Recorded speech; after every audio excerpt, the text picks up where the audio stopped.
चलिए आज शुरू करते हैं फिर वहीं से जहाँ से छूटा हुआ था, सब्जेक्ट वर्ब एग्रीमेंट। आज का रूल है, यदि कोई भी सब्जेक्ट इस तरह से हो जैसे कि पहले आर्टिकल्स हो कोई, या फिर पजेसिव एडजेक्टिव हो, उसके बाद सिंगुलर नाउन हो और एंड और फिर सिंगुलर नाउन हो, और ये पूरा मिला करके सब्जेक्ट का काम कर रहा हो सेंटेंस में, तो ऐसा सब्जेक्ट सिंगुलर माना जाता है और ऐसे सब्जेक्ट के साथ सिंगुलर वर्ब का ही प्रयोग किया जाता है। जैसे देखिए आर्टिकल्स हो सकता है ए एंड द में से कोई भी हो सकता है, और पजेसिव एडजेक्टिव जैसे माई, हिज, हर, etc, और उसके बाद सिंगुलर नाउन हो और एंड से दो सिंगुलर नाउन जुड़े हुए और सब्जेक्ट का काम कर रहे हो सेंटेंस में, तो वो सब्जेक्ट सिंगुलर माना जाता है और ऐसे में सिंगुलर वर्ब का इस्तेमाल किया जाता है। फॉर एग्जाम्पल में देखिए, the principal and secretary is in the office. यहाँ पर प्रिंसिपल एक सिंगुलर नाउन है और इससे पहले आर्टिकल द लगा हुआ है, और दूसरा सिंगुलर नाउन सेक्रेटरी है और दोनों एंड से जुड़े हुए हैं, तो ये दोनों एक ही व्यक्ति को प्रदर्शित कर रहे हैं। प्रिंसिपल और सेक्रेटरी एक ही व्यक्ति है। ऐसी कंडीशन में हम वर्ब सिंगुलर लेंगे और वर्ब प्लूरल लेने पर ये सेंटेंस इनकरेक्ट होगा। तो the principal and secretary is in the office, ये सेंटेंस बिल्कुल एग्जैक्ट करेक्ट है।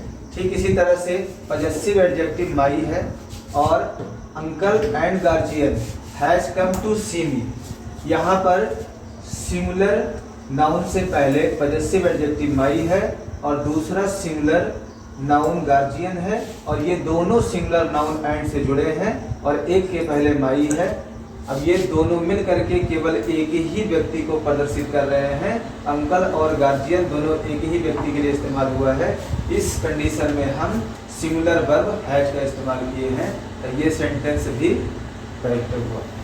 ये स्ट्रक्चर के थ्रू हम समझ सकते हैं। कहने का मतलब ये है कि अगर दो सिंगुलर सब्जेक्ट एंड से जुड़े हों और पहले सिंगुलर सब्जेक्ट से पहले कोई आर्टिकल हो या फिर कोई पजेसिव एडजेक्टिव हो और दूसरे के साथ हो या ना हो, दोनों मिलाकर के केवल एक सब्जेक्ट एक ही व्यक्ति को प्रदर्शित करते हैं। ऐसी कंडीशन में हम सब्जेक्ट को सिंगुलर मानते हैं और सिंगुलर वर्ब का इस्तेमाल करते हैं। दूसरा रूल आज का है, ईच या एवरी, उसके बाद कोई सिंगुलर नाउन हो और एंड से फिर दूसरा सिंगुलर नाउन जुड़ा हो, या फिर ईच या एवरी के साथ सिंगुलर नाउन हो। कहने का तात्पर्य है कि ईच या एवरी हो, उसके बाद कोई सिंगुलर नाउन, फिर एंड और फिर सिंगुलर नाउन, चाहे अकेले सिंगुलर नाउन हो या ईच या एवरी के साथ सिंगुलर नाउन हो। दोनों अवस्थाओं में ये पूरा हिस्सा मिलकर जब सब्जेक्ट बनता है सेंटेंस के अंदर, एज ए सब्जेक्ट वर्क करता है, तो हम सब्जेक्ट को सिंगुलर मानते हैं और सिंगुलर वर्ब का इस्तेमाल करते हैं। जैसे each pen and each pencil, पहला वाला तुम्हारा सिंगुलर नाउन हमारा है पेन, इससे पहले ईच का इस्तेमाल है, और दूसरा वाला पेंसिल, इससे पहले भी ईच का इस्तेमाल है। अब ये दोनों मिलकर के केवल एक ही वस्तु को प्रदर्शित कर रहे हैं। अब ऐसी कंडीशन में ये सब्जेक्ट सिंगुलर माना जाएगा और इसके साथ सिंगुलर वर्ब इज का इस्तेमाल किया गया है। ये सेंटेंस करेक्ट होगा। अगर यहाँ पर आर कर देते तो ये इनकरेक्ट होता। इसी तरह दूसरा एग्जाम्पल है, every boy and girl is present in the class. अब यहाँ देखिए, पहले सिंगुलर नाउन से पहले, ये काउंटेबल नाउन है, सिंगुलर काउंटेबल नाउन से पहले एवरी का इस्तेमाल किया गया और दूसरे के साथ ना तो ईच है ना ही एवरी है, फिर भी ये दोनों सब्जेक्ट का काम कर रहे हैं और सिंगुलर माने जाएंगे। इस अवस्था में भी हम सिंगुलर वर्ब का इस्तेमाल करेंगे, इज का ना कि आर का। और यही सेंटेंस अगर पास्ट टेंस में होता तो वाज का करते, और परफेक्ट में होता तो प्रेजेंट परफेक्ट में होता हैज का करते, और पास्ट में होता तो उसके लिए तो सब के साथ सिंगुलर प्लूरल के साथ हैड का ही प्रयोग होता है।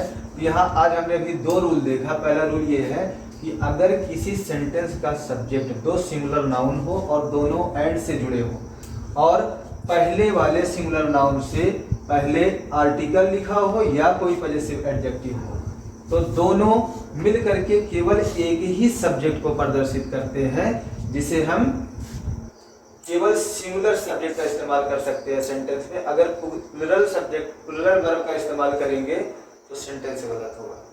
तो यहाँ हम स्ट्रक्चर के थ्रू आज समझा रहे हैं, रिटेन में नहीं दे रहे हैं। इसको ऐसे ही उतार लिया जाए और ऐसे ही इसको समझ लिया जाए। आर्टिकल हो या पजेसिव एडजेक्टिव हो, उसके बाद सिंगुलर नाउन हो और एंड हो, फिर सिंगुलर नाउन हो, तो समझ जाना चाहिए कि तुरंत ये सब्जेक्ट सिंगुलर है।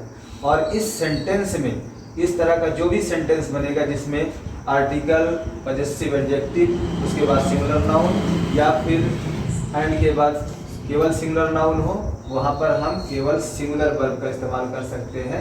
ये आज का पहला रूल है।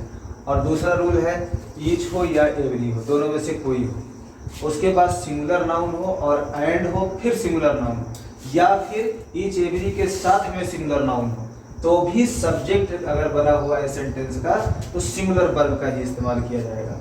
ये दो रूल आज के हुए। अब इसके बाद अगला रूल हम देखते हैं